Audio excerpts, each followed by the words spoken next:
Apat na kalalakihan na dating miyembro ng makakaliwang grupo ang nagbabana ng kanilang armas at nagbalik loob sa pamahalaan sa bayan ng Aliaga at Gabaldon sa Nueva Ecija.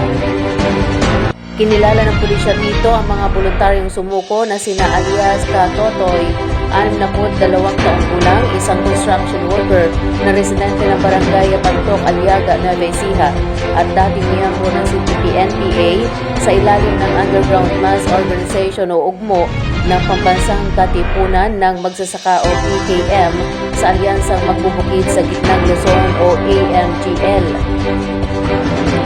Kasamang isinurrender ni alias Katotoy ang kanyang isang homemade caliber .22 Magnum pistol at sinabi na siya ay ni-recruit ni na Nicomedes Ortiz, Ignacio Ortiz at kay Iska noong 1984 pa.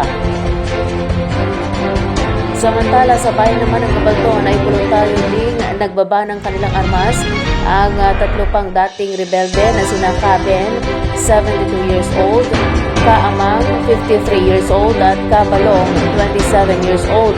Pawang mga magsasaka mula sa Barangay Ligaya, Gabaldon, Nueva Ecija.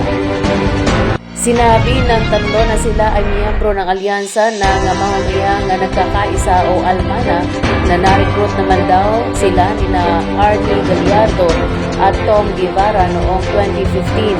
Ang apat ay sumailalim na ngayon sa debriefing ng pulisya.